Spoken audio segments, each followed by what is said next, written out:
Nasional Bapak Tasnik.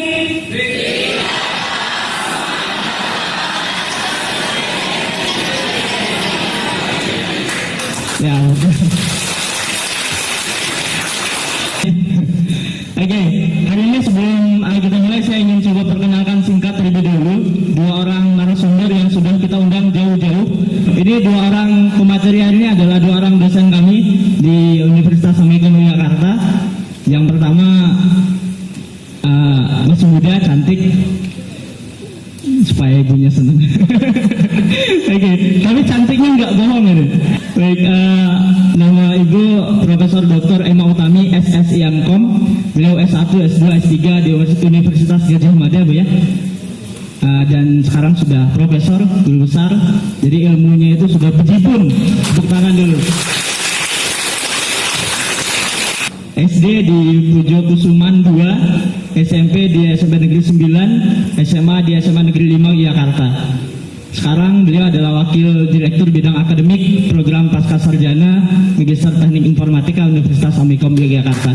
Aplaus yang mulia, kami undang kepada Prof. Emma untuk bisa naik ke atas panggung. Tepuk tangannya sampai Bu Emma naik dong. Ya.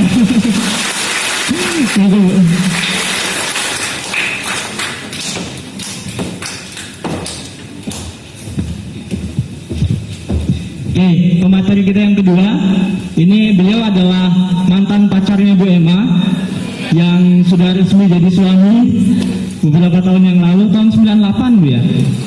Menikahnya tahun 98 kalau saya nggak salah. Saya tadi obrak-abrik Facebook, Google, semuanya saya cari buat cari data, tapi saya nggak ketemu tanggal lahir dan tahun lahir Bu Emma dan Pak Wawan.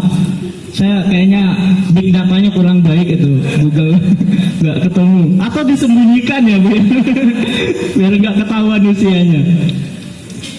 Beliau adalah salah seorang dosen di Institut Teknologi dan Sains Akprin Yogyakarta. Beliau baru saja tahun 2019 selesai program S3 juga di Universitas Gajah Mada. Tepuk tangan dulu. Nama lengkapnya Dr. Subanto Raharjo, SSI Amkom. Boleh tepuk tangan yang meriah untuk Pak Wawan.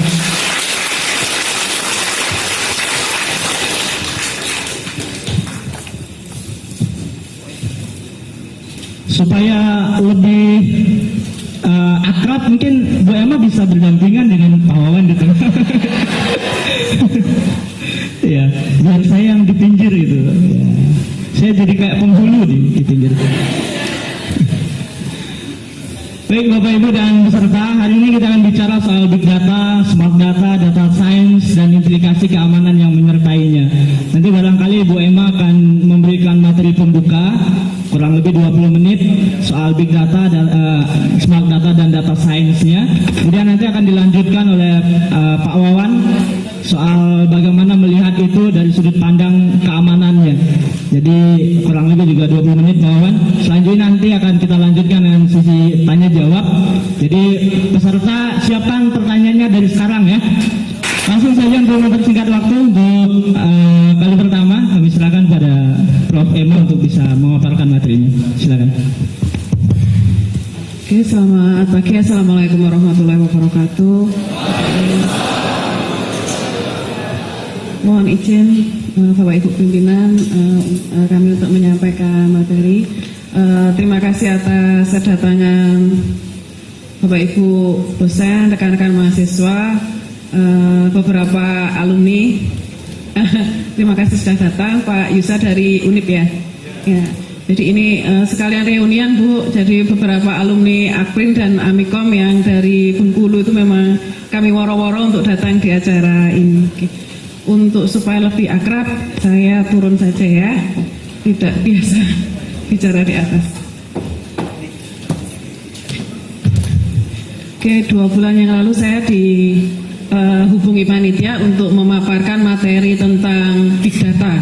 Nah, dari topik big data itu kemudian kami deskripsikan menjadi sebuah judul yang mungkin cukup panjang sehingga harus diparsing jadi 2 baris. Big data, smart data, dan data science. Itu nanti untuk sesi saya. Kemudian sesinya Pak Suwanto adalah implikasi keamanan yang menyertainya.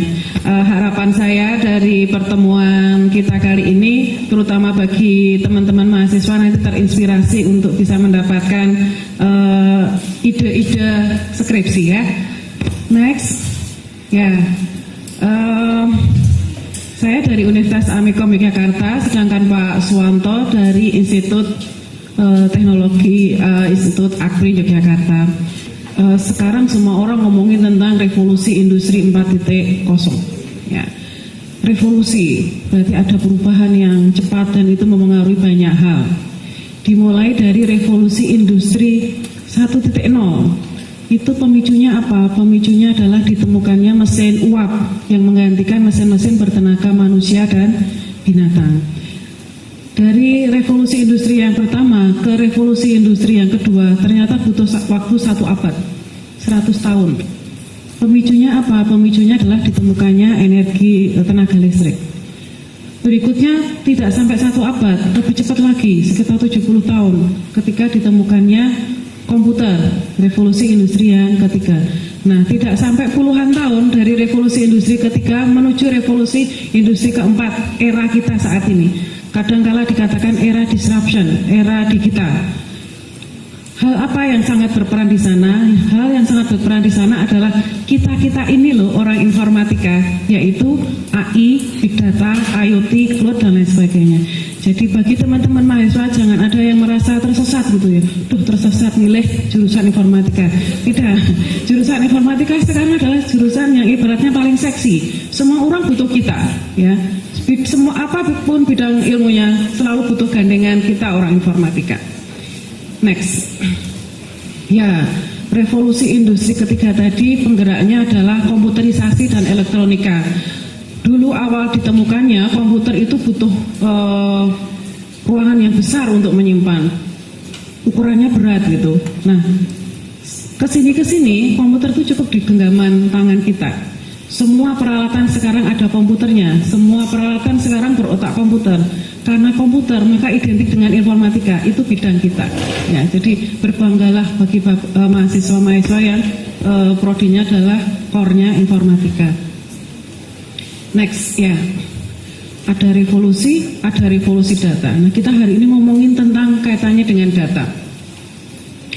Mungkin bagi Bapak Ibu, nah, Bapak Ibu yang sekarang, mungkin pada saat Bapak Ibu dulu pernah mengalami zaman-zaman ketika berkirim pesan itu lewat telegram, berkirim pesan lewat SMS itu, berkirim pesan dengan memutar telepon gitu, berkirim pesan dengan fax. Saat ini berkirim pesan, pertukaran data itu tidak hanya dengan teks saja. Sekarang bentuknya sudah sangat bervariasi. Kita bisa bertukar pesan teks, audio, video, suara, dan lain sebagainya. Sekarang model-model komunikasi sangat banyak ya. Ada Skype, ada email, ada Face, dan lain sebagainya. Nah, tadi juga disinggung oleh Pak Warek 1.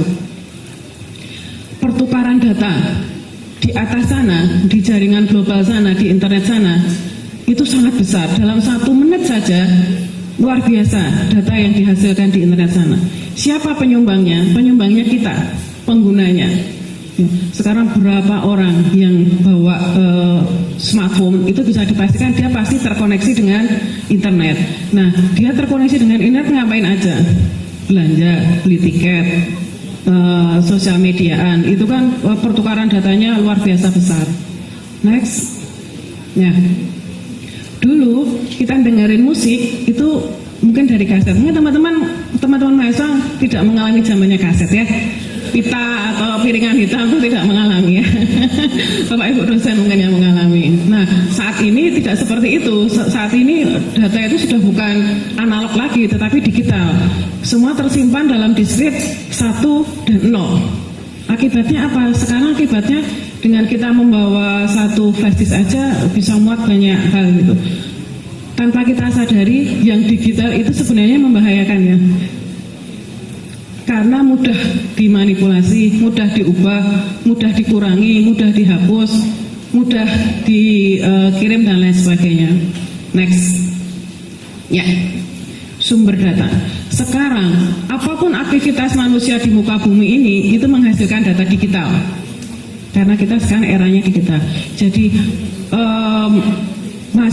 orang dengan orang selain terinterkoneksi, interaksi menggunakan jaringan internet, entah dia bermedia sosial, entah manusia dengan mesin, entah mesin dengan mesin, karena adanya IoT, itu menghasilkan data yang luar biasa besar. Data yang luar biasa besar, data yang sangat bervariasi bentuknya, data yang sangat cepat pertumbuhannya, itu yang dikatakan dengan big data. Nah, saat ini kita akan membahas terkait dengan big data. Oke. Kalau kita lihat, orang yang terkoneksi di internet itu ada sekitar 4,3 miliar. Luar biasa ya. Sekarang internet itu sudah mengubah gaya interaksi manusia. Jual beli, bersilaturahmi. Sekarang bahkan kita sudah sangat jarang gitu.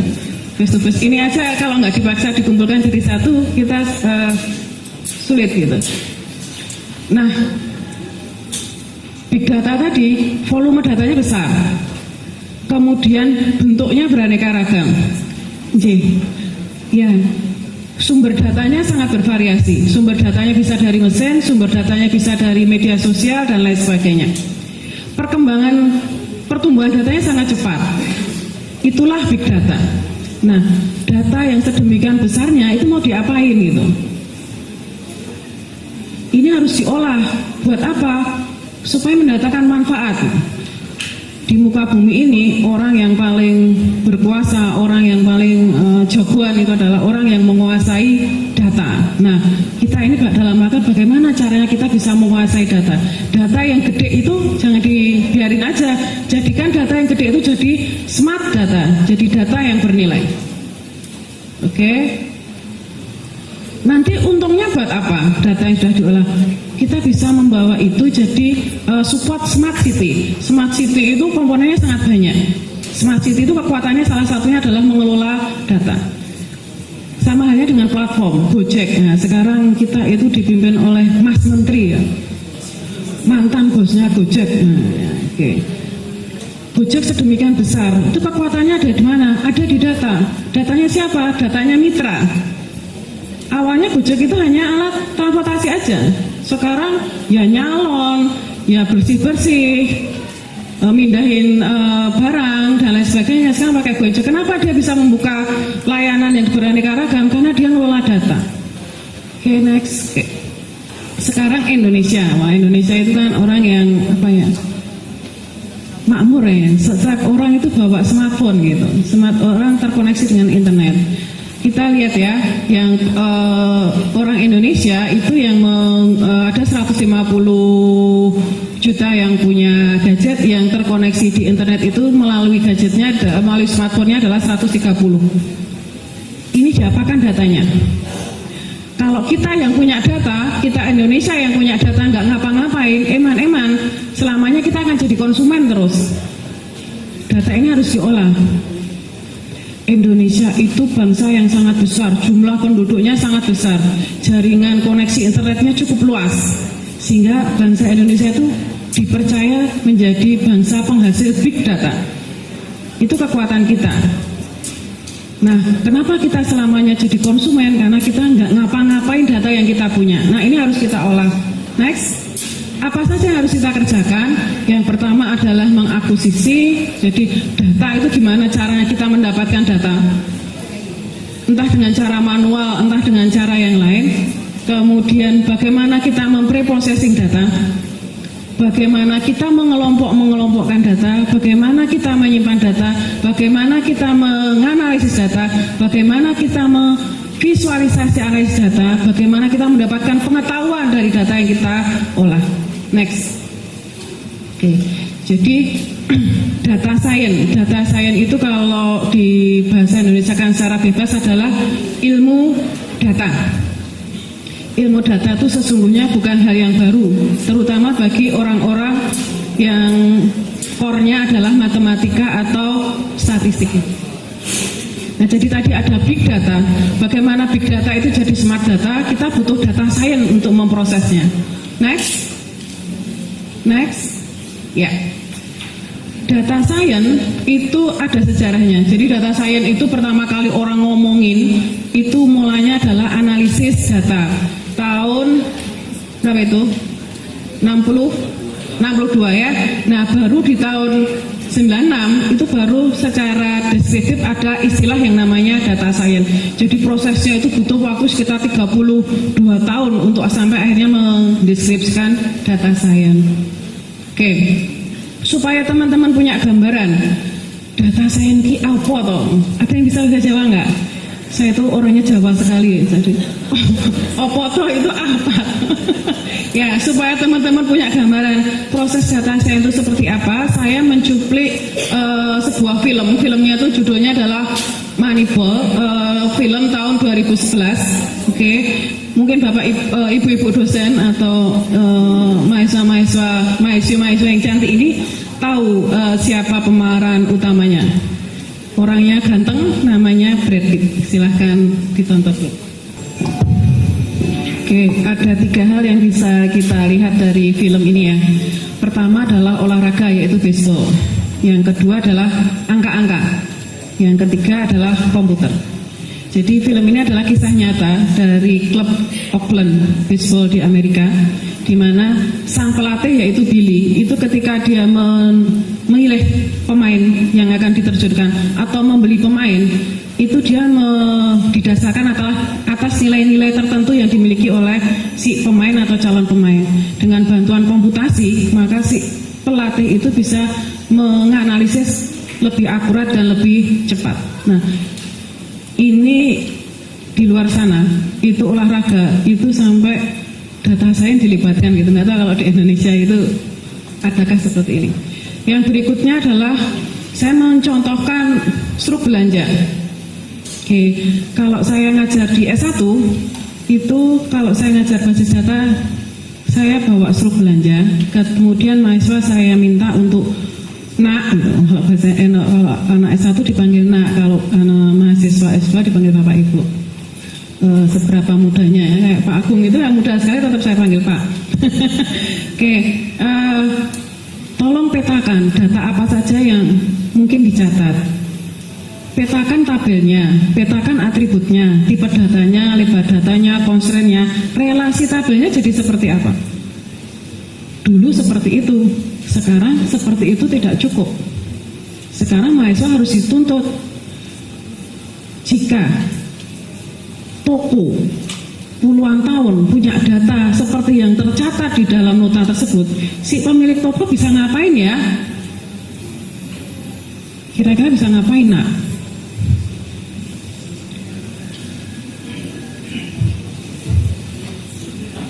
Saya punya buku. Yang bisa jawab saya kasih buku. Ada yang suka membaca? Wah, membaca itu hobi yang langka. Anak milenial kayaknya sekarang nggak suka membaca.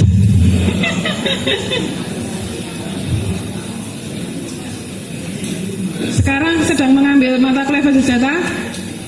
Nanti namanya dicatat. Saya setorkan ke dosennya. Kalau punya data sedemik ini, contohnya tahun 92 kalau sampai sekarang udah berapa puluh tahun. Data yang sedemikian gede itu buat apa ya kira-kira ya? Ya, namanya siapa mas? Ya, bantu ibu jawab mas.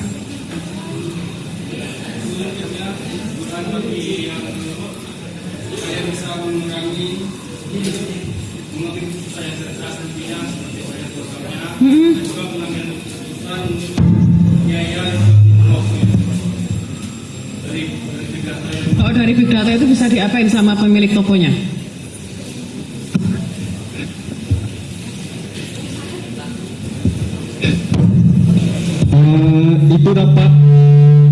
Itu dari perusahaan itu bisa untuk pengurangan waktunya dan juga biaya dari produksinya dan juga bisa mengambil keputusan yang cerdas dari big data yang dihasilkan. Oke, contohnya apa yuk? Satu aja keputusan yang cerdas apa? Misalnya kan itu biasanya dalam big data itu ada misalnya ada kendala-kendala dan juga ada keamanan yang belum terpecahkan. Misalnya di big data itu akan tersimpan semua di situ, dan pihak perusahaan akan mencari solusi dan bagaimana nanti cara untuk menyelesaikannya, Bu. Oke, terima kasih banyak.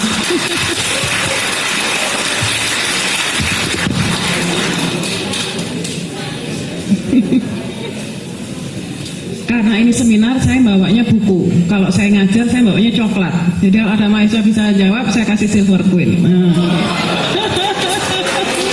Ya. Oke, ya ini melatih berani ngomong loh, nggak semua orang tuh berani ngomong. Ya, kita bisa tahu fluktuasi harganya, kita bisa tahu kalau misalkan beli kecap, itu biasanya orang beli apa lagi ya? Kalau dia beli susu, dia beli apa lagi ya? Kalau beli roti, itu biasanya kemunculan berikutnya dia beli apa lagi?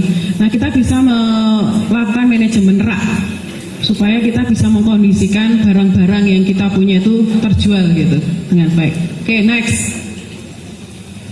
Oke, ini adalah teknologi data science. Banyak sekali yang bisa teman-teman pelajari ya, mulai bagaimana ngelola datanya, sampai bagaimana data itu bisa diakses. Jadi mulai dari database fisiknya sampai antarmuka untuk mengakses datanya. Sebelumnya, nah di situ ada tertulis Python. Teman-teman tahu Python? Tahu apa itu Python? Ular, ya ular ya. Oke, salah satu nih most wanted bahasa yang paling dicari-cari mahasiswa itu banyak. Bu Emma, ada mahasiswanya yang bisa Python, bisa Perl, bisa C, bisa, nah gitu. Ini adalah kemampuan-kemampuan bahasa pemrograman yang banyak dicari oleh industri. Dulu di tempat saya mengajar saat ini, tahun 2004, saya menawarkan sekarang ngajar logika algoritma, bahasa pendampingnya Python saja. Tidak disetujui. Tapi saya jalan terus, saya nulis bukunya. Kenapa? Karena pada saat itu belum ada orang yang nulis buku Python dalam bahasa Indonesia. Dan setelah berapa tahun ternyata terbukti bahwa Python itu seksi loh, banyak orang cari gitu. Ya, next. Ya, data science. Data science itu apa? Tadi ya, ada big data supaya jadi smart data, data yang bermanfaat. Butuh diolah. Diolahnya dengan apa? Dengan data science. Data science itu makanan apa ya? Oke, data science itu adalah perpotongan 3 ilmu. Ilmu informatika, ilmu kita, ilmu matematika atau statistik, sama bidang ilmu yang datanya akan diolah. Jadi apakah tadi bidang olahraga, atau bidang ekonomi, atau bidang kesehatan, dan lain sebagainya. Nah, irisan 3 bidang ilmu itulah yang dikatakan sebagai data science. Sekarang orang banyak ngomong tentang data science, kaitannya dengan big data. Next. Ya, ini adalah komponen-komponen yang ada di data science. Jadi banyak hal banyak hal yang teman-teman bisa pelajari di dalam data science. Irisan dari matematika dan informatika itu adalah machine learning. Irisan antara bidang ilmu lain dengan informatika adalah software development. Irisan antara matematika dengan bidang ilmu lain adalah tradisional penelitian. Tetapi irisan dari ketiganya adalah data science. Next. Oke. Siklus itu selalu berputar ya. Mulai dari gimana cara dapat datanya, gimana datanya supaya sebelum disimpan ada preprocessingnya, bagaimana ngolahnya, bagaimana memaknainya. Kita itu kan kelemahannya kita punya data banyak, tapi kita tidak bisa menerjemahkan data yang kita punya, itu masalahnya. Hal utamanya adalah bagaimana ngambil data, yang kedua bagaimana mempreprocessing data, yang ketiga bagaimana menganalisis data, yang keempat bagaimana menentukan pengetahuan dari data itu, yang berikutnya adalah bagaimana kita bisa mengambil keputusan dari pengetahuan yang kita bangun. Ada tiga profesi yang di sana akan muncul. Pertama adalah data engineer, kemudian AI expert, dan business analyst. Next. Nah, data engineer itu siapa? Data engineer itu mahasiswa informatika. Dia tugasnya, pokoknya dia urusannya data. Jadi bagaimana dia mendapatkan data? Pakai manual, pakai parsing, pakai API, kemudian bagaimana dia mempreprocessing, bagaimana dia menganatosi, memberikan tanda, memberikan keterangan, bagaimana sampai data itu tersimpan, sehingga yang dia butuh adalah dia harus tahu bahasa pemrograman, dia konsep logikanya harus kuat, dia paham database. Itu adalah modal utama untuk jadi data engineer. Yang kedua adalah AI expert. Setelah datanya terkumpul, maka tugasnya AI expert itu bagaimana mengelompok-kelompokkan data untuk training dan lain sebagainya. AI expert itu dituntut kemampuannya untuk paham rumus matematika. Nah dulu kan didoktrin ya, wah matematika itu angel, matematika itu sulit, sehingga anak-anak itu fobia dengan matematika. Sekarang harusnya diganti, matematika itu mengasyikkan. Bisa nggak kayak gitu tuh? Model pembelajarannya diubah gitu, supaya anak-anak nggak takut ketemu matematika. Ya, nah bisnis analis. Nah, data science itu fokusnya kan intinya bisnis, sehingga perlu sekali untuk melakukan analisis bisnis sebelum kita melakukan data science. Untuk itu dibutuhkan pakar yang memang dia ahli di bidang domain ilmu yang akan kita tuju sebagai analisisnya. Next. Nggak tahu kalau di sini ya, kalau di Jogja itu banyak sekali tempelan jasa olah data. Di sini ada, di pinggir-pinggir jalan itu menerima pengolahan data D3, S1, S2, S3, hebat sekali kan?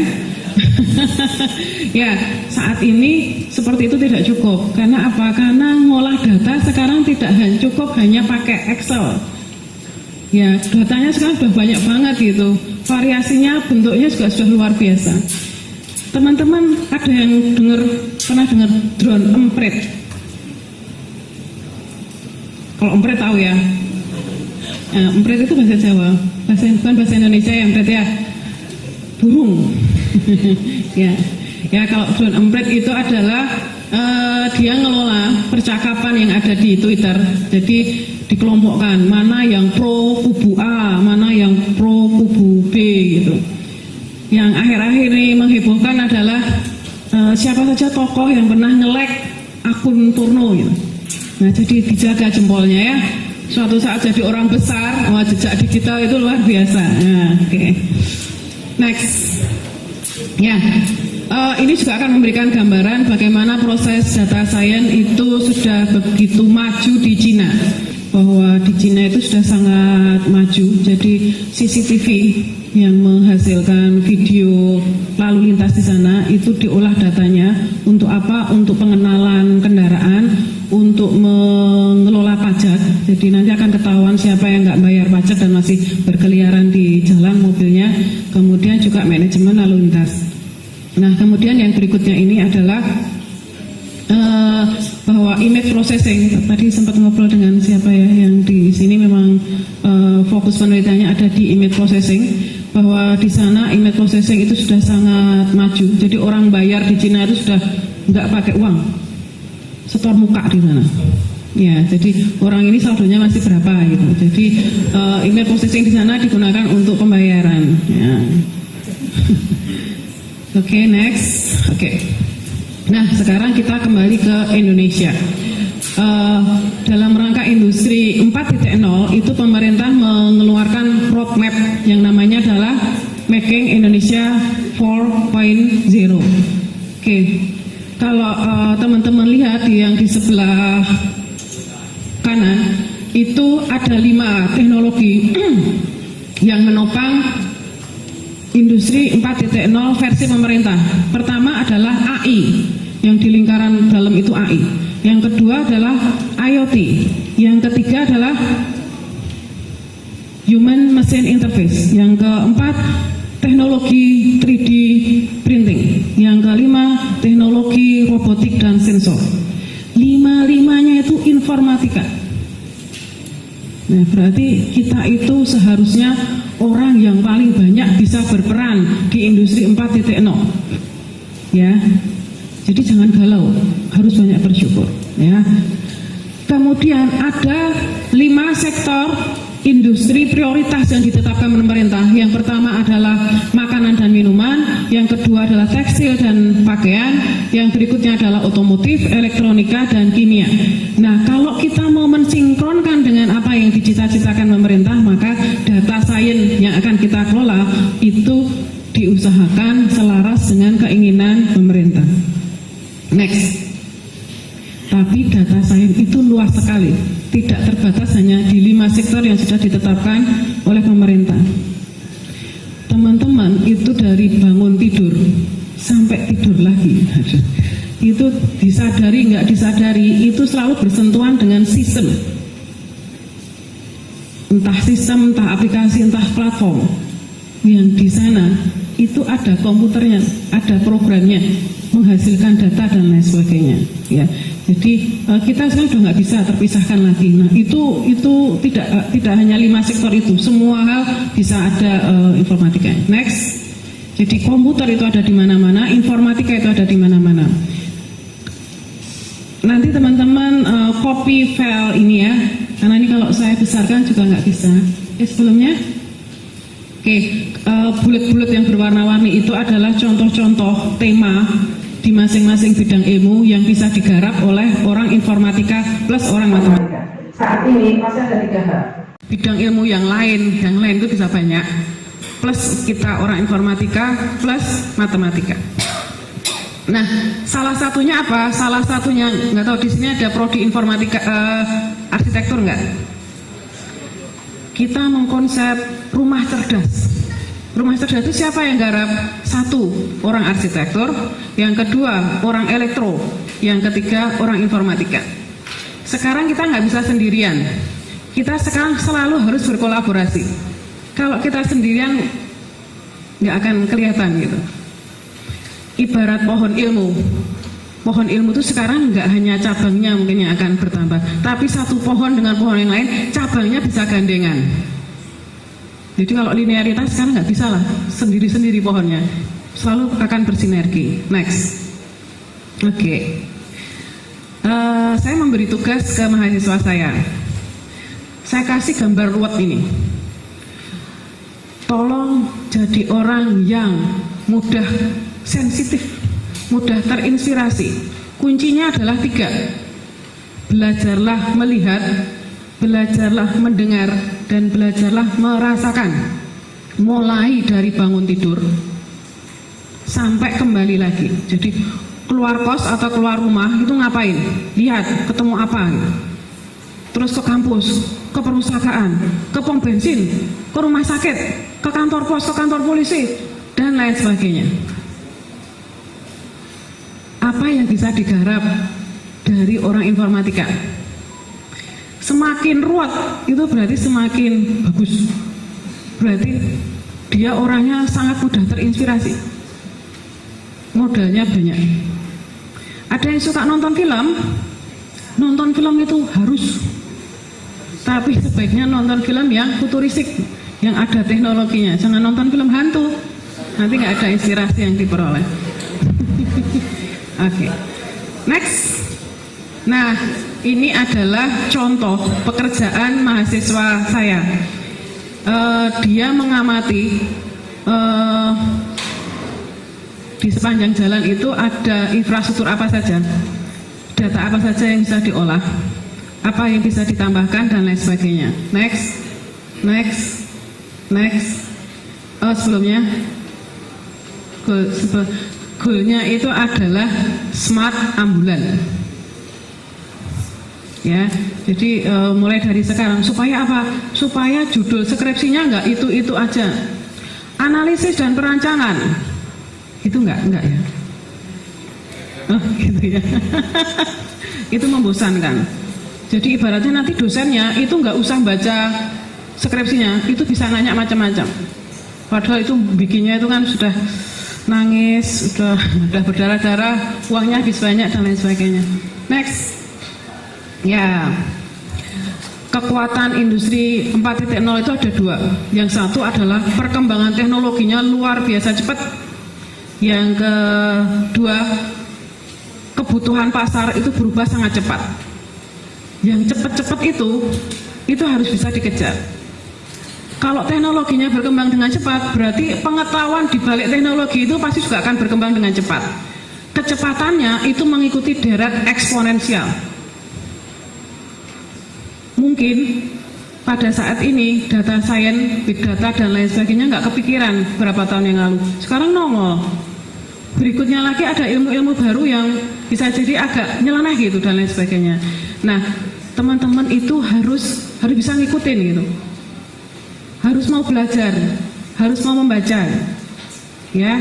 Karena apa? Karena apa ya? Harapan banyak bidang ilmu ke ilmunya informatika itu luar biasa besar kalau dilihat dari bagan-bagan yang sudah saya paparkan. Next. Oke. Salah satu pilarnya industri 4.0 adalah keterbukaan. Jadi harus mau membuka diri. Harus mau berkomunikasi. Harus mau berkolaborasi. Oke, di sini saya jajar-jajarkan, saya mendamping-dampingkan antara Sintanya UMB, Sinta Amikom dan Sinta Akrin. Oke. Kami membuka diri untuk melakukan kolaborasi. Oke. Salah satu teman kami kolaborasi ada duduk di belakang sana. Pak Yusa bisa berdiri? Oke, ya. Pak Yusa itu Pak Yusa itu S1, S2-nya dulu mahasiswa saya. Sekarang beliau dosen di UNIP. Ya. Dan sekarang kami berdua mengajak berkolaborasi untuk penelitian bersama.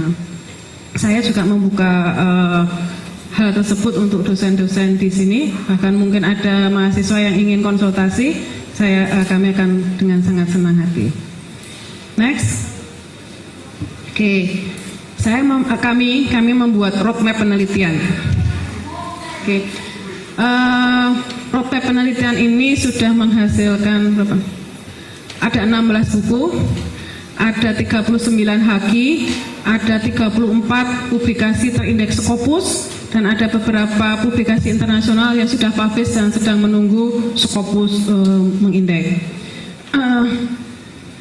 Yang mungkin Bapak Ibu yang multi talenta gitu, mahasiswa yang multi talenta, misal fokus penelitianmu apa ya, karena apa mau gitu. Ya database mau, hardware mau gitu, multimedia mau. Kalau diminta untuk membuat roadmapnya agak kesulitan. Oleh karena itu kita memang sebaiknya itu expert di satu bidang gitu. Kalau di bidang lain ya gitu ya itu bonus gitu. Tapi kita harus kalau ditanya keahlianmu apa gitu bisa jawab. Nah, ini juga kami share, penelitian-penelitian ini kami share ke mahasiswa-mahasiswa S2, jadi beberapa judul tesis, kami share juga ke beberapa relasi, kami share juga ke mahasiswa-mahasiswa S1. Tujuannya untuk apa? Tujuannya supaya penelitian mahasiswa, baik S1 maupun S2 itu nggak itu aja judulnya gitu. Jadi pengujinya juga akan ikut keren nih penelitiannya gitu, dan itu akan nular yang lain. Jadi salah satu kunci ya teman-teman supaya nilai skripsinya bagus adalah bikinlah penelitian yang tidak seperti yang sudah-sudah. Minimal yang paling menguasai di ruang sidang itu ya teman-teman, dosennya bisa jadi belum tahu. Nah itu salah satu kunci jadi mahasiswa terkenal itu salah satunya gitu, bonus nilainya bagus. Oke, next. Jadi saat ini LinkedIn itu merilis skill yang sangat dicari-cari gitu di tahun 2019 itu soft skillnya ada 5. 3 diantaranya adalah kreatif, yang kedua adalah kolaboratif, yang ketiga adalah adaptif. Teman-teman tahu nggak? Perusahaan-perusahaan raksasa yang sekarang sudah terseok-seok bahkan sudah ambruk, contohnya apa? Nokia gitu, BlackBerry, ya Yahoo. Itu kenapa mereka kok segede itu, sebesar itu, sekaya itu, seraksasa itu kok akhirnya ambruk juga? Itu karena telat ketika dia beradaptasi terhadap perubahan yang ada. Oke, kalau saya bisa memberikan saran, mahasiswa saat ini satu harus rajin belajar, terus belajar karena memang belajar itu kewajiban ya. Yang kedua membuka diri. Yang berikutnya adalah tangguh gitu, jangan mudah menyerah. Yang berikutnya multidisiplin, mau belajar ilmu yang lain selain informatika. Yang berikutnya adalah jadilah orang yang sensitif gitu. Sensitif dalam arti yang baik ya, nggak terus galau gitu. Itu sensitif yang jelek gitu. Belajarlah mudah mendengar, mudah melihat, dan mudah merasakan. Kalau sudah mudah terinspirasi, pasti teman-teman bisa memetakan peluang-peluang apa atau yang bisa digarap sesuai dengan kompetensinya. Yang berikutnya adalah fokus. Kenapa? Mahasiswa sekarang itu godaannya luar biasa ya, gangguannya luar biasa. Niat awalnya itu cuma lihat grup WA, tapi terus godaannya tuh pengen ngelok Instagram, susah lihat Instagram, pengen lihat yang lain-lain. Nah itu apa godaannya luar biasa. Tidak seperti ketika zaman saya. Oke, next. Oke. Utamanya adalah mempunyai kemampuan untuk literasi yang baik. Literasi yang baik itu berarti mau nggak mau harus banyak membaca. Membaca itu tadi tidak hanya membaca buku, tetapi juga membaca keadaan. Next. Oke. Ini slide terakhir saya sebelum Pak Suwanto ya. Tadi sudah saya katakan bahwa perubahan revolusi data itu sangat luar biasa gedenya. Tidak hanya jumlahnya, tetapi juga variasi datanya, sumbernya, bentuknya, sifatnya, dan lain sebagainya. Data itu sudah sangat mempengaruhi banyak hal di dalam kehidupan kita. Revolusi. Di situ kalau revolusi R-nya hilang jadinya evolusi. Ya. Kalau evol itu kalau dibaca dari belakang jadinya love. Oke, saya mau ngasih closing. Memang sudah kewajiban kita bahwa sampai akhir hayat kita wajib belajar. Buat apa? Buat nambah pengetahuan. Nah, pengetahuan yang ditambah dengan cinta dan persahabatan, silaturahmi yang baik, maka akan menimbulkan kebijaksanaan. Kebijaksanaan dalam hal apa? Dalam mensikapi satu, perkembangan teknologi yang demikian pesatnya. Yang kedua, pertumbuhan data yang luar biasa gedenya. Dengan apa? Yang ketiga, dengan sisi-sisi humanity, dengan sisi-sisi kemanusiaan. Karena kalau tanpa sisi-sisi kemanusiaan, teknologi yang diciptakan, data yang diolah, itu akan mencelakai kemanusiaan itu sendiri. Jadi teknologi dan data itu bisa digunakan untuk mensolusi bencana, tetapi bisa jadi bencana itu sendiri jika dia berada di tangan yang salah. Oke, mungkin agak filosofi ya. Oke, saya akhiri sekian, dilanjutkan oleh Pak Suwanto. Mudah-mudahan yang sedikit ini bisa menginspirasi teman-teman semua. Assalamualaikum warahmatullahi wabarakatuh.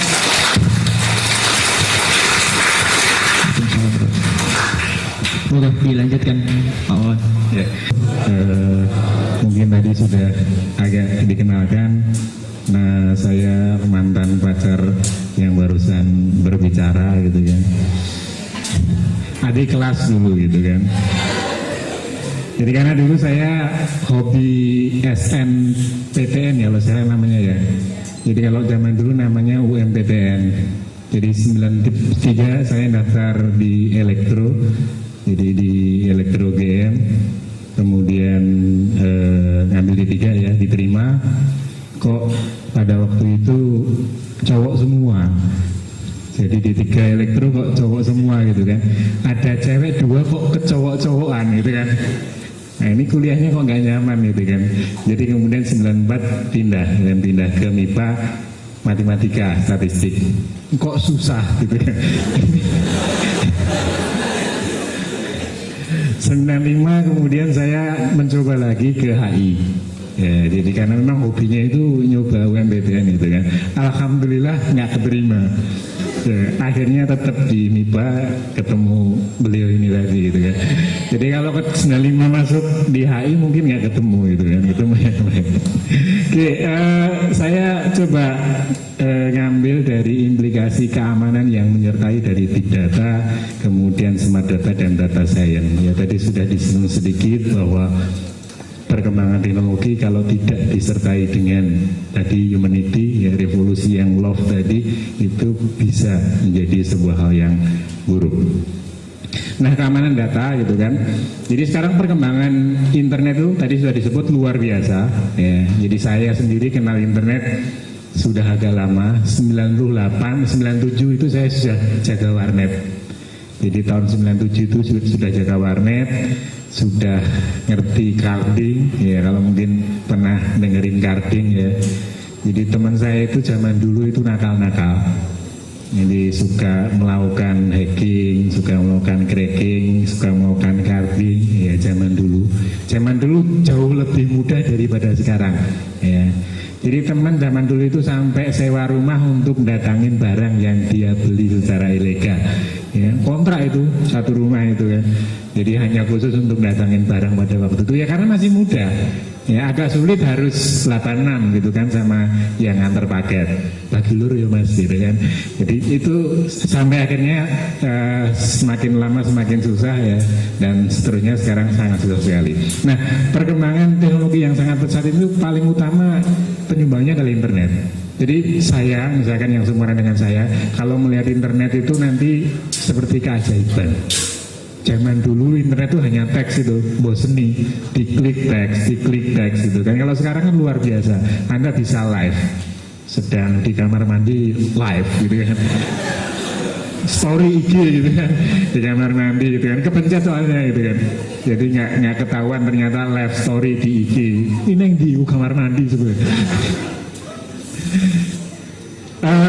Permasalahannya Pak di internet cukup banyak gitu kan. Jadi ini beberapa hal gitu kan, permasalahan di internet itu yang kalau dikaitkan dengan keamanan data science tadi lebih ke penipuan, kejahatan dan lain sebagainya. Hal yang lain perlu Anda tahu juga, ada gambling, perjudian, ya pornografi dan lain sebagainya. Nah, seperti disebut lagi bahwa internet itu banyak distraksinya, banyak pengalihnya. Jadi kalau saya tanya di sini, ada yang kenal PUBG nggak? Kenal gitu kan.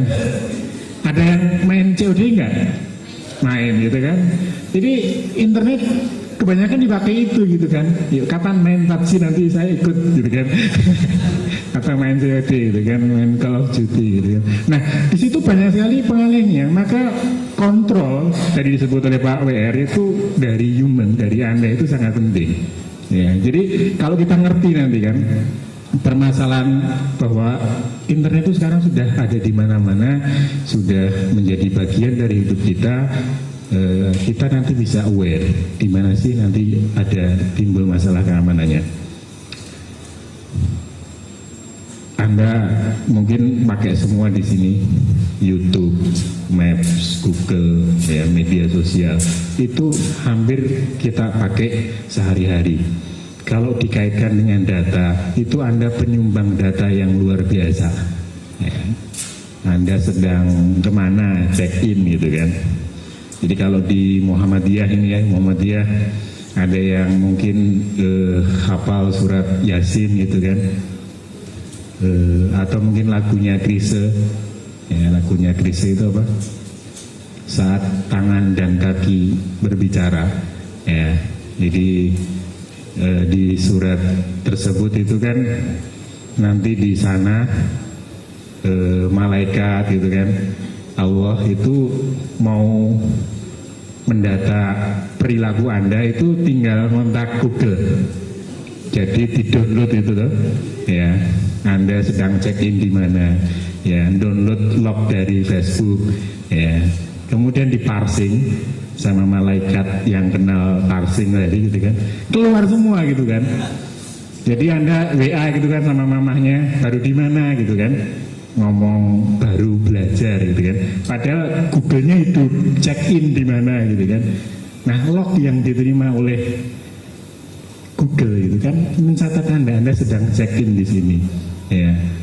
Anda sedang driving di sini, itu semua ada catatannya, lognya. Sehingga kalau di surat Yasin itu nanti tangan kita yang berbicara dan lain sebagainya, ini implementasinya sekarang sudah ada. Ya, semua sudah ada lognya. Google sudah punya, Facebook sudah punya, Twitter sudah punya. Semua ada catatan yang Anda gunakan selama ini. Ini berita baru gitu kan. Ada tuyul ojol di sini mungkin nggak banyak ya, di Jogja, Jakarta itu banyak sekali hal-hal seperti ini.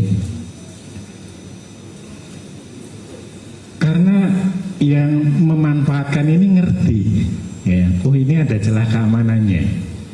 Oh, GPS itu bisa dimanipulasi ternyata. Saya bisa bikin GPS fake gitu kan, GPS palsu. Sehingga nggak perlu susah-susah ngojol gitu kan. Paitan modal itu bahasa Jawa. Modal habis banyak atau cloningan itu kita bisa jadi driver, jadi klien ojol gitu kan, atau bahkan penjual beli makanan. Jadi makan yang dijual nggak ada gitu kan, kita cuma modalkan aplikasi, kita jual makanan, dibeli sendiri gitu kan, dapatnya reward, poin, nanti bisa ditukarkan dengan uang. Karena ngerti, oh ini bisa ada celah keamanannya. Ya ini hanya hanya bisa dilakukan kalau kita ngerti, ya apa sih yang terjadi di sana. Jadi cukup banyak yang menggunakan cara seperti ini karena mengerti prosesnya.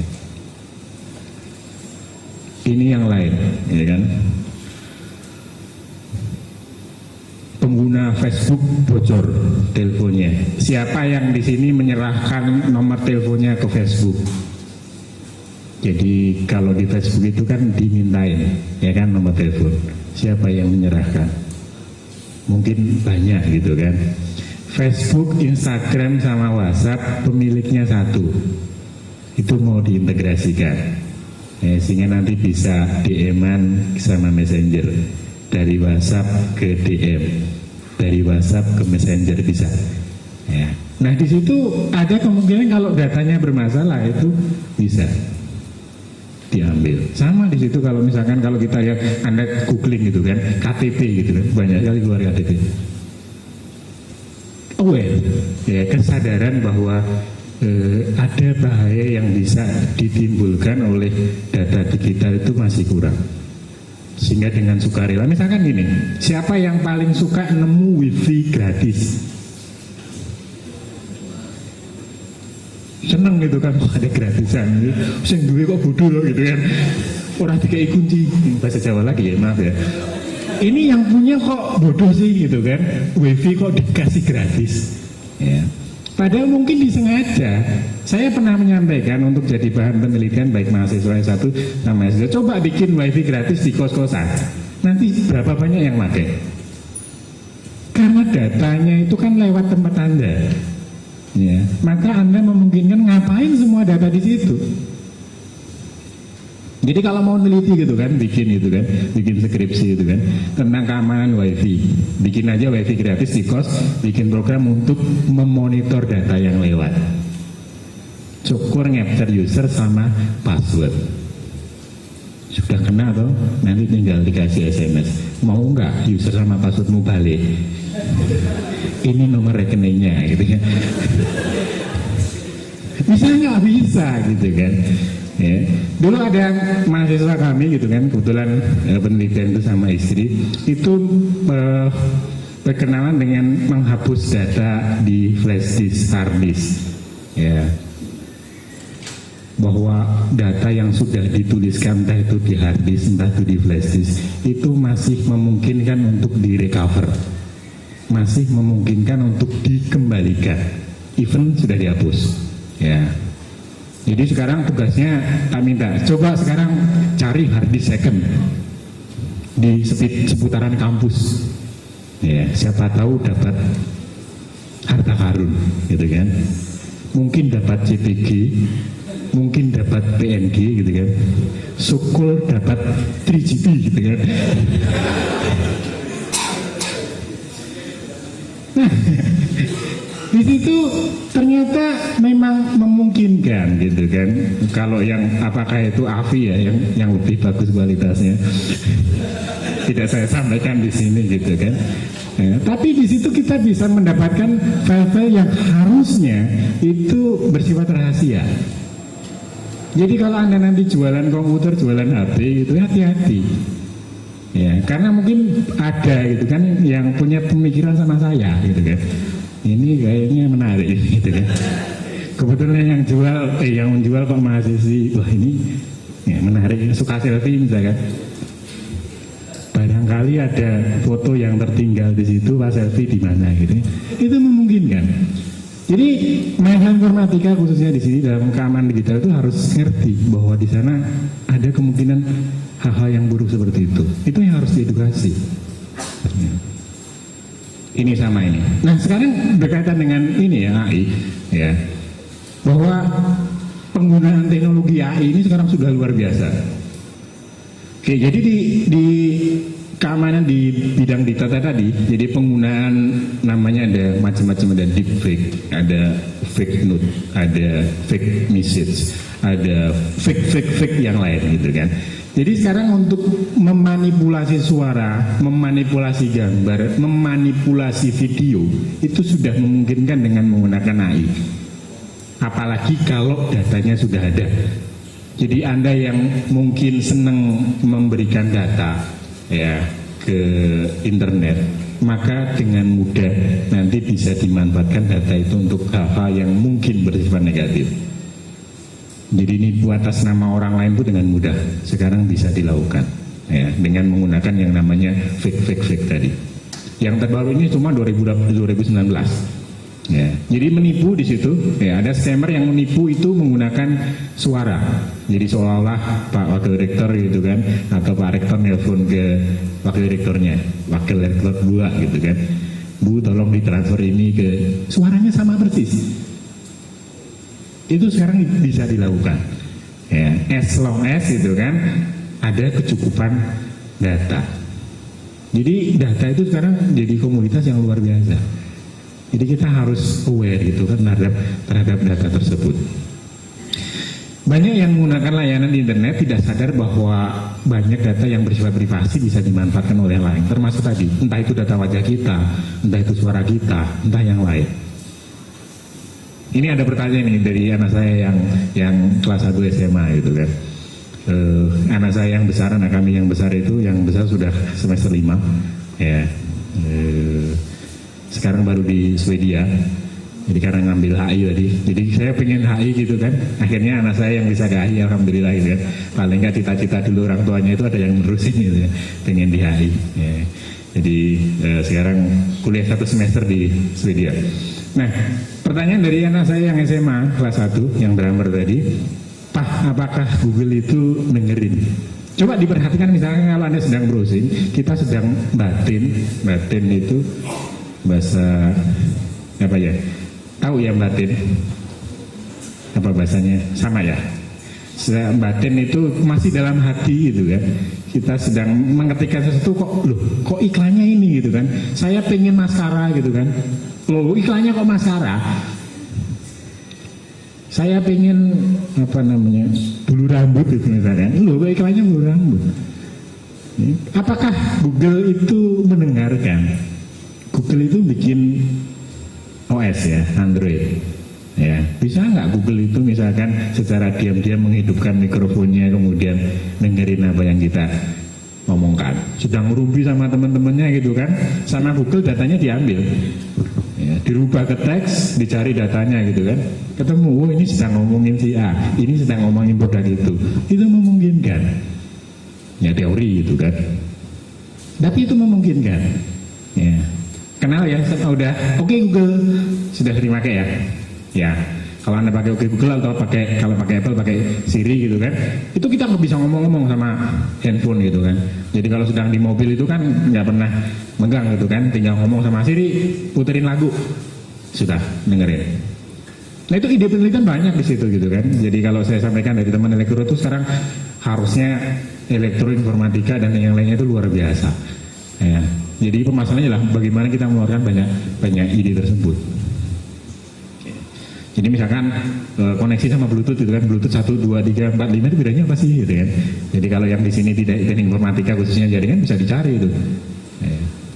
Gimana sih keamanannya gitu kan. Bisa nggak kalau misalkan lagi ketemu Pak wakil dekan itu di lampu merah itu kan bluetoothnya nyala gitu kan, kita konekkan gitu kan dengan HP kita gitu kan, kemudian kita keras-kerasin speakernya misalkan gitu kan, secara keamanan dan lain sebagainya.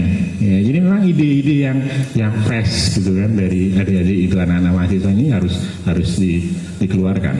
Nah ini contohnya bahwa lubang keamanannya itu banyak sekali. Siapa yang aware saat install aplikasi itu membaca apa sih yang disyaratkan di sana? Jarang. Yang penting next, oke, yes gitu kan. Nggak ada yang no-nya gitu kan.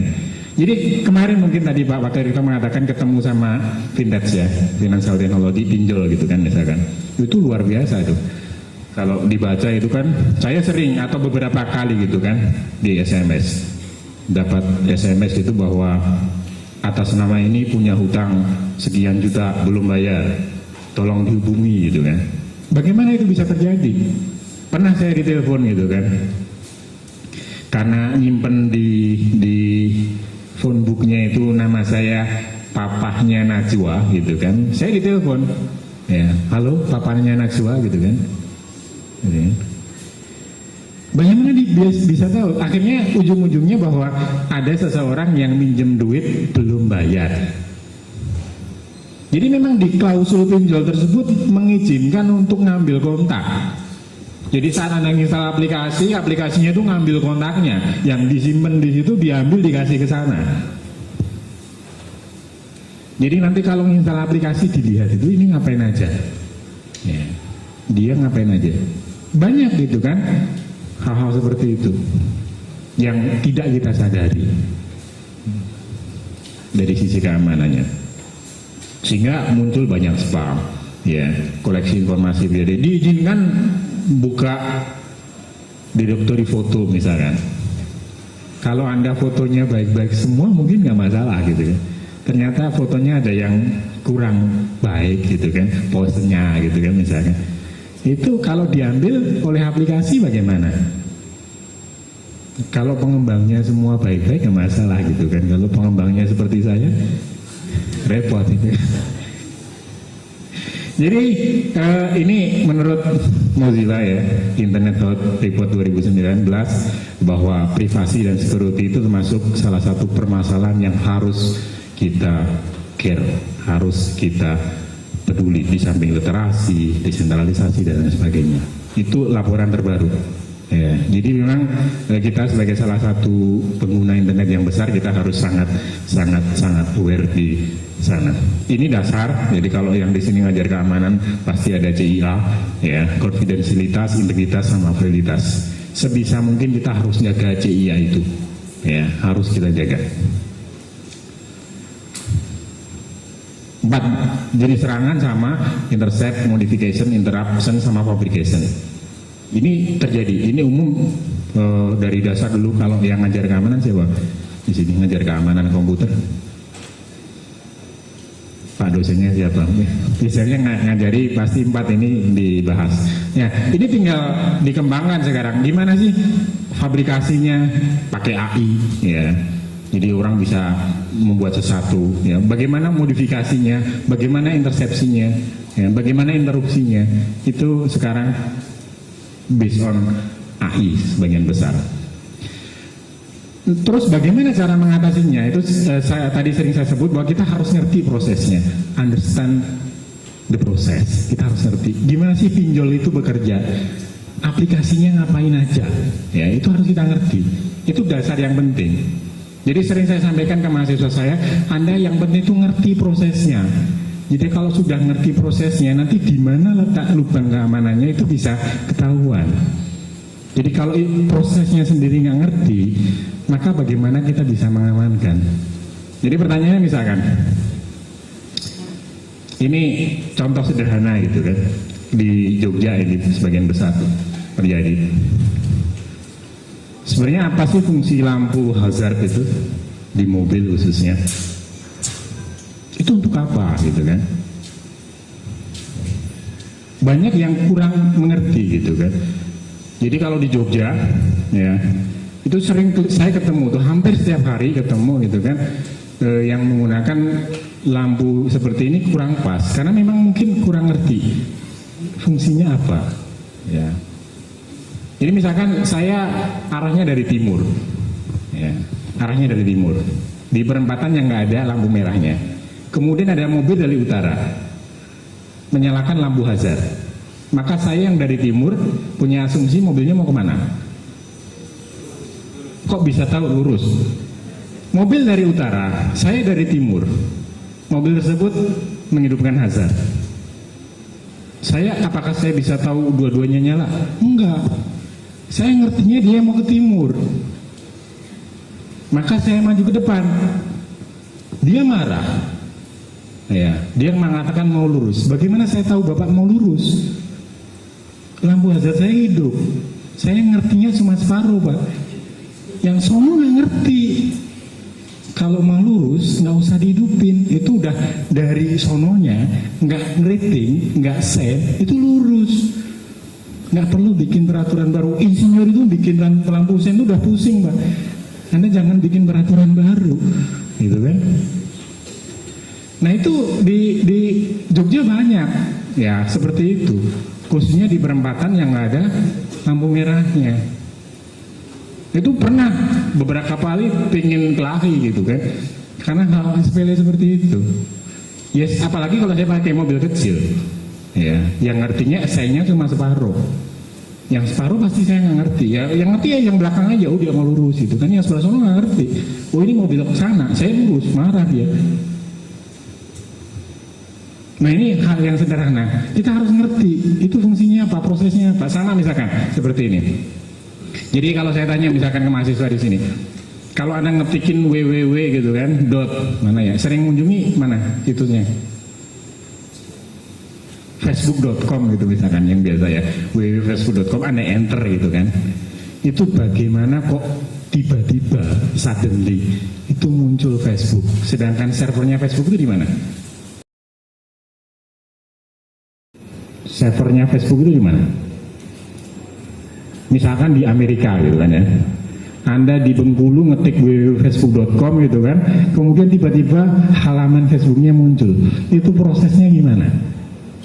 Misalkan Anda gitu kan ditanya gitu kan sedang presentasi di kampung halaman di rumah gitu kan, buka web gitu kan, ada yang nanya kok bisa webnya muncul? Ngetik www.facebook.com kok muncul gitu kan, atau www.youtube.com loh kok muncul? Prosesnya gimana? Itu kan proses yang panjang sebenarnya. Jadi kalau kita ngerti prosesnya, oh di sana ada DNS, oh di sana ada web server, oh di sana ada routing, ya. Itu oh gini tuh. Maka kita tahu, oh di DNS ini mungkin ada lubang keamanannya. Kalau DNS-nya diganti, berarti Facebooknya bisa dilarikan ke tempat yang lain. Oh kalau web servernya diserang, oh bisa mati dan sebagainya. Jadi understanding the process, kita mengerti prosesnya itu sangat penting. Jadi jangan sampai itu nanti hafalan gitu kan, hanya menghafal gitu kan. Internet adalah, web server adalah gitu kan. Itu nggak perlu dihafal gitu kan, yang hafal biar Google saja gitu kan, kita tinggal searching. Harus nanti prosesnya. Nah, ancaman keamanan ada di setiap proses. Setiap proses itu ada. Tadi misalkan yang di big data tadi ada, setiap prosesnya ada. Saat akuisisi misalkan, akuisisi data, saat ngambil data, itu problemnya apa? Apakah datanya itu benar? Jadi di era sekarang ada yang namanya bias AI. AI-nya bias. Datanya itu miring. Bias. Karena apa? Karena datanya jelek. Jadi contohnya di sini, saya percepat aja ya waktunya, nanti ngobrol aja. Contohnya di sini, ini. Jadi ada namanya bot, ngerti bot ya? Ya, jadi bot itu yang bisa ngomong sendiri gitu kan, bisa tweet sendiri, bisa ngasih komen sendiri. Dulu Microsoft itu bikin bot namanya TAI, hanya dalam waktu 16 jam robotnya tersebut karena ngambil data via Twitter itu sudah bisa rasis. dia bisa rasis, negro gitu kan,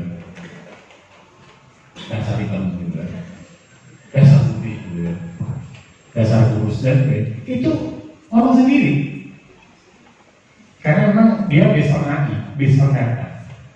Nah kalau datanya jelek, maka aksi yang dihasilkan juga jelek. Jadi karena semua sekarang data driven, ini semuanya bergantung Anda yang ngasih data itu. Jadi kalau di Instagram, kalau di Facebook itu komentarnya yang buruk-buruk gitu kan, data yang ada buruk-buruk. Saat ini kami gitu kan, saya isi beberapa teman yang lain, sama teman psikologi itu bikin sebuah penelitian yang melakukan analisis profiling. Jadi memprofil seseorang based on sosial media. Jadi itu permintaan perusahaan. Jadi perusahaan ingin nanti pelamarnya itu diprofil. Seperti apa sih karakter calon karyawan itu kalau di media sosial? Ya. Ini salah satu publikasi yang kemarin alhamdulillah diterima di Insult University. Ya. Jadi tinggal publish. Itu nanti kalau ada di sini udah lulus itu kan apply kerja kan. Nanti diminta sama perusahaan tersebut kalau nanti melamar di perusahaan yang menggunakan penelitian kami tersebut. Itu apa sosial mediamu? Suruh masukin Instagramnya, suruh masukin Facebooknya, suruh masukin Twitternya. Ya. Kalau nggak punya itu berarti bukan anak milenial kan? Masa nggak kenal ini gitu kan? Masa nggak punya? Ngaku sih ya. Ya, mungkin berbohong kan kalau mengatakan saya nggak punya Instagram, saya nggak punya Facebook, saya nggak punya Twitter, itu kan mungkin berbohong. Nah, dari data yang Anda masukkan itu kita ambil datanya, kemudian kita profil Anda itu seperti apa. Saat posting Instagram, kecenderungan Anda milih warna apa, itu kita coba profil. Kita dengan teman psikologi. Anda di Facebook sering nge-like apa? Anda di Instagram sering nge-like apa? Anda di Facebook sering ikut grup apa? Anda di Facebook komentarnya seperti apa? Statusnya seperti apa? Itu kita ambil. Ya. Kemudian dari situ muncul karakteristik Anda. Ya. Teman psikologi saya mengerti, kan? Yang nanti memperbaiki. Oh ini anaknya baik hati, tidak sombong, gitu kan, dan sebagainya. Nah saat melamar itu kan bikin proposal itu mengatakan saya baik hati, sopan, tidak sombong dan sebagainya. Ya. Kemudian hasilnya keluar, apa kok beli kebalikannya gitu kan? Isinya di Facebook kok cuma marah-marah gitu kan? Ya. Nggak cocok, reject kan Anda? Karena di dalam digital itu ada. Jadi nanti di sini hati-hati gitu kan yang menggunakan sosial media karena nanti ke depan. Sama kemarin kasus Pak Wamenak ya, Pak Yeni Taufik, ya, itu kan melaporkan gitu kan bahwa akunnya dihack, ya, karena ternyata ketahuan memulai ya, ke Instagram porno gitu kan dulu gitu kan. Ya karena ada jejaknya yang bisa ditelusuri. Jadi kalau Anda menjadi sesuatu pasti banyak yang nanti nyari-nyari kira-kira yang bisa diduitkan yang mana gitu kan. Jadi kita harus hati-hati. Nah di sini banyak gitu kan permasalahannya bahwa AI itu sekarang dengan data itu. Ini contohnya.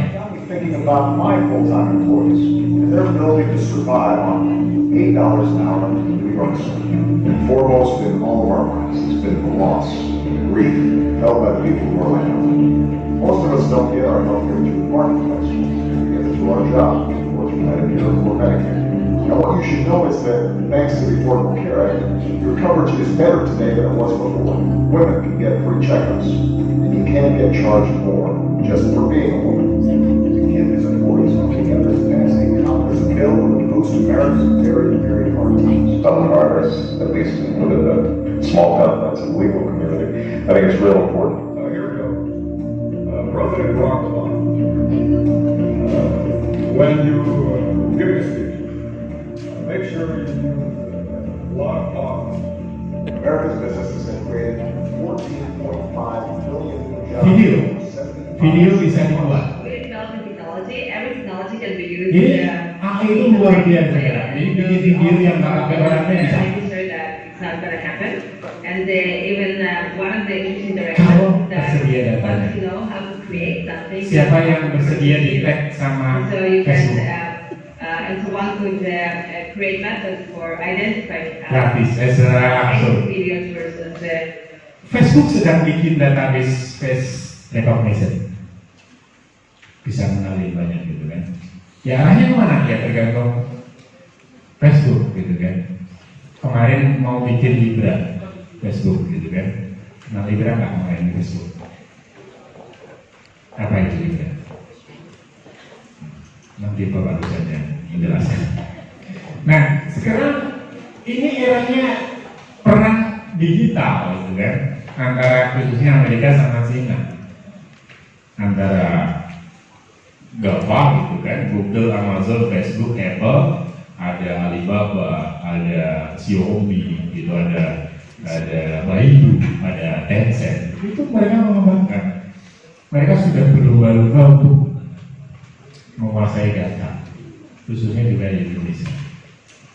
Jadi apakah kita terus akan menjadi pengguna, ya, atau kita juga ikut berperan di sana? Ini contoh yang lain. Ada yang namanya social credit system di Cina. Jadi di Cina itu database penduduknya sudah terekam semua.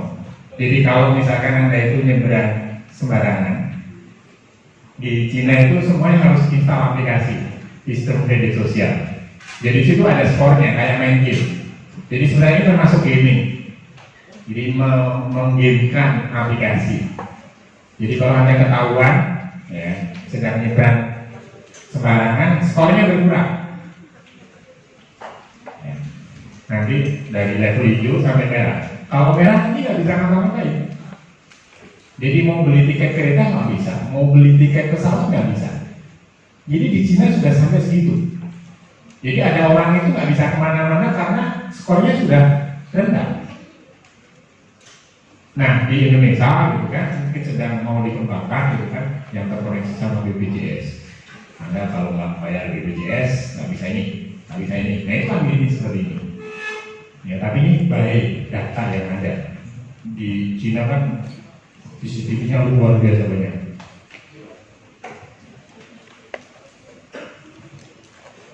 Tapi bisa jadi masalah kan, gitu kan? Jadi karena semua kontrol dari pemerintah, gitu kan? Semua yang dikontrol terpusat, kita mau ubah-ubah digital kan mudah sekali. Ya. Jadi tinggal Anda mau dihilangkan data yang jelek, ya 86, ya, siap. Gitu. Nah itu memungkinkan dilakukan, ya bergantung nanti relasi dan koneksi. Nah sekarang di Cina itu sudah mulai ke perusahaan untuk menggunakan social credit system. Jadi perusahaannya itu harus punya skor tertentu untuk bisa ekspor, harus punya skor tertentu untuk bisa impor dan sebagainya. Ini contohnya yang video ya. Everywhere she goes, Ouyang Hallyu Jadi di HP-nya sudah ada aplikasi. eyes how she behaves is tracked and scored to show how responsible and trustworthy she is. It's called the social credit system, and in one version now being tested, a person's reputation is scored on a scale of 350 to 950. And Hallyu, with a good score of 752, is okay with it. In fact, most people are. Is a mechanism like pushes you to become a better citizen? It's big data meets Big Brother, expanding how the government monitors, understands, and ultimately controls its 1.4 billion citizens. Thanks to advances in artificial intelligence and facial recognition, and a web of more than 200 million surveillance cameras. People bothered by privacy concerns? I think the lack of camera keep the safety is really good. We can accept it. Companies are experimenting with the algorithms to help the government create the new national social credit system. The government also has pilot projects. In one, citizens are required to do hours of unpaid work to get benefits, and scores are docked for things like littering, a messy yard, gossip, even jaywalking. Video of offenders is shown on the local news. and information collectors like Joe Aini are paid to report on their neighbors. Per quota, 10 entries a month. 没有尽责者 like the man who carried a drunk person home. A good deed, she says. Good. Nah itu ya, jadi di Cina itu gosip itu bisa kena skor juga, gitu kan. Jadi ada sekarang gosip itu kan dananya kelihatan dalam gosip itu. Jadi misalkan kalau di tempat kita ada wajib belajar, yang kita lihat ya gitu kan, jam berapa ya? Yang habis maghrib itu kan sampai sekian itu wajib belajar, gitu kan. Tinggal ngamati sebenarnya connect ke provider gitu kan, tinggal mati datanya. Ya, tinggal nanti dituju ketemu gitu kan, si A itu mainan Facebook, skornya kurang, jadi wajib belajarnya. Nah ini tidak ada itu seperti itu. Jadi nanti ya semua jadi wajib belajar gitu kan. Nah di Cina gosip, buang sampah sembarangan, yang ada nyebrang sembarangan, itu skornya berkurang. Tapi semua itu karena semua dikontrol. Ini ada sebuah film 2018, film futuristik. Jadi perkembangan teknologi informatika nanti mungkin bisa sampai ke sini, ya. Jadi IoT-nya itu sudah mungkin ada di dalam tubuh kita.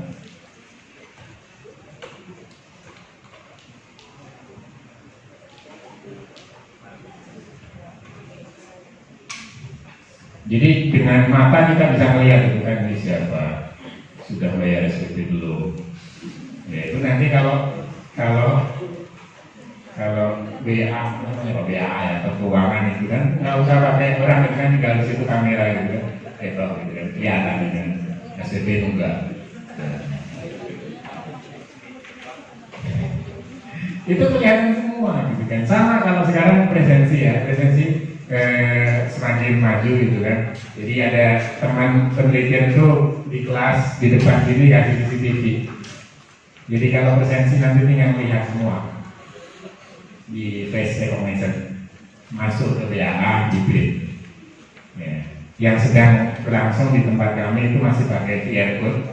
Jadi dari HP mahasiswa nyekan QR code, kemudian presensi masuk. Ya, tapi ada teman yang sudah ada CCTV di depan kelas. Jadi mahasiswa nggak perlu apa-apain, tinggal melihat ke CCTV, presensi masuk BAA. Ya, itu yang terpangkas kan banyak, nggak perlu banyak kelihatan. Masuk kelas lihat selesai. Nah, hal-hal seperti itu yang bisa jadi bahan penelitian itu adik-adik teman-teman mahasiswa di sini luar biasa. Nah, itu ya di keamanan data secara umum ada tiga hal yang sangat penting dalam keamanan di era 4.0 ini. Dua nggak bisa kita kontrol. Yang pertama aja yang bisa kita kontrol. First, what you feed internet. Apa yang Anda masukkan ke internet itu yang bisa Anda kontrol. Anda nge-like, Anda komen, ya, Anda post, ya, itu yang bisa Anda kontrol. Sesudah sampai di internet, Anda sudah lepas kontrol. Ya, sudah menyerahkan ke sana, bergantung bisa dengan mau ngapain. Jadi apa yang bisa kita kontrol ini harus kita maksimalkan. Ya. Think before posting, berpikirlah sebelum melakukan posting. Ini posting saat semua sudah terkoneksi ke internet, saat semua kegiatan manusia sudah bisa dialihkan, sudah bisa dimesinkan, maka sesuatu yang tidak bisa dialihkan, tidak bisa dimesinkan akan menjadi sesuatu yang berharga. Ya. Jadi ada beberapa poin tadi harus nanti proses itu sangat penting. Beruntung Anda di Muhammadiyah gitu kan, yang setiap hari mungkin baca Quran, ya. Di sana banyak sekali ilmu dan teknologi. Tadi saya singgung surat Yasin, log server, ya, servernya Gusti Allah itu luar biasa. Ya. Jadi kalau implementasi di IT itu hanya dalam tanda kutip log server. Jadi kita semua ada IoT-nya, dan Gusti Allah itu tinggal ngangkepin data. Ya, semua ada dituliskan. Di Quran ada fase tidaklah kamu memperhatikan Ada yang pernah itu enggak?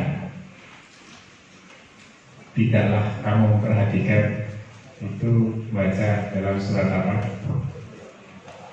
Salah satu ayat malam Jumat mungkin sering baca, malam cukup banyak di sana. Tidaklah kamu memperhatikan bagaimana burung itu terbang. Tidaklah kamu memperhatikan bagaimana air hujan itu turun. Tidaklah kamu memperhatikan bagaimana dan seterusnya. Jadi di dalam Quran itu jadi pengajian ya Pak. Di dalam Quran itu ada banyak perintah yang banyak kita lupakan.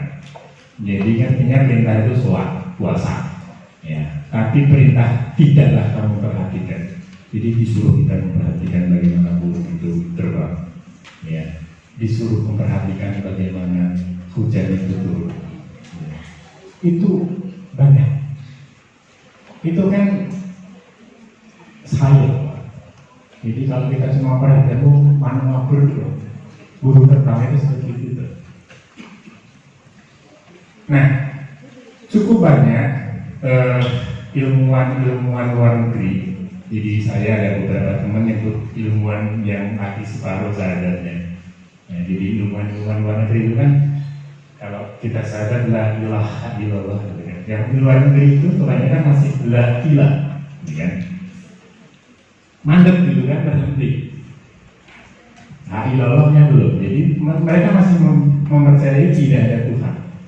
Tapi kan lumayan kan sahabatnya sudah separuh daripada ada sahabat gitu ya. Jadi kalau nggak sahabat kan mana-mana, tapi paling kan sudah separuh, sudah hilang. Kayak orangnya mungkin nanti muncul. Kenal Elon Musk ya? Masih ada buku 2 ya? 3 ya?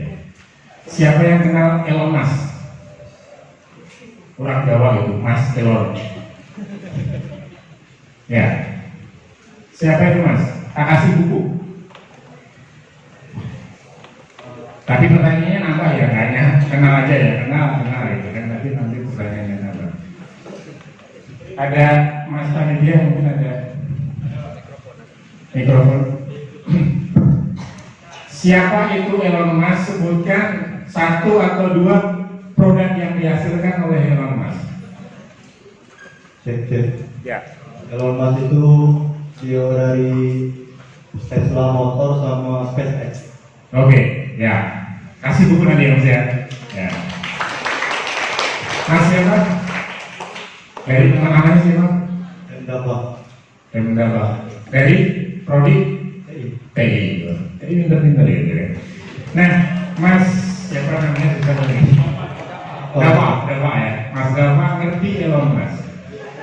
Elon Musk itu kan seorang pemuda gitu kan, kalau boleh disebut pemuda gitu kan. Pemuda yang luar biasa. Bikin SpaceX, ngerti SpaceX ya? Bikin Tesla itu mobil listrik, SpaceX itu roket yang luar angkasa. Nah, si Elon Musk itu saat ini sudah memikirkan bagaimana koloni manusia di Mars itu nanti mau internetan. Jadi dia mikir gitu kan, besok kalau ada orang di Mars itu koneksi internetnya bagaimana ya? Itu Elon Musk mikirin. Nah kita masih mikirin bumi itu datar apa bulat ya? Nah, yang la ilah itu sudah mikirin. Ya, di Mars itu besok koneksinya gimana? Main PUBG-nya bisa gimana ya? Kalau di Mars itu main COD gitu, ngelak enggak ya gitu kan? Ini sudah mikirin, sudah mendeploy ratusan satelit, harganya 1000 satelit. Mikirnya ke sana. Mungkin gitu kan, mungkin beliau itu baca terjemahan Quran, sehingga mikirnya banyak. Ya. Hai kaum manusia dan jin. Siapa yang sanggup menaklukkan angkasa gitu kan, maka terjemahlah ya di Quran. Mungkin yang lama itu baca, ini kolaborasi ya. Mungkin itu. Siapa yang ngerti surat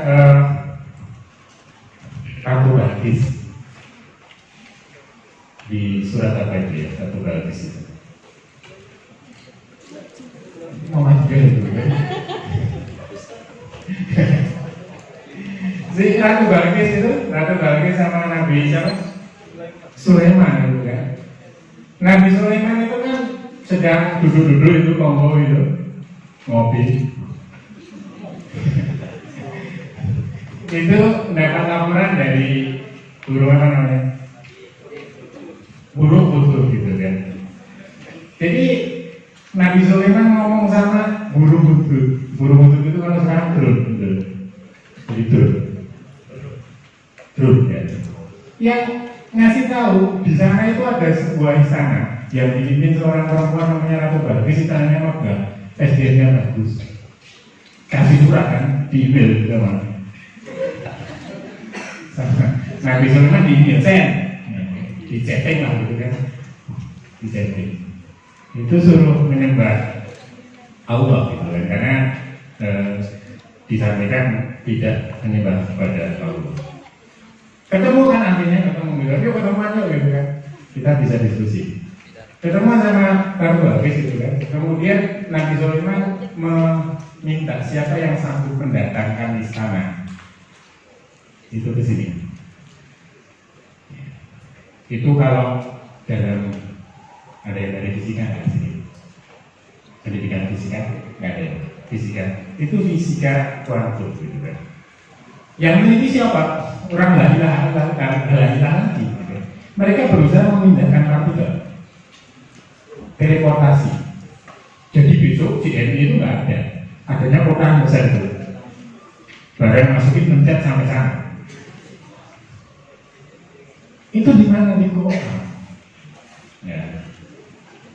Jadi Quran itu kitab yang lengkap, kitab yang tidak terbantahkan, kitab yang jelas.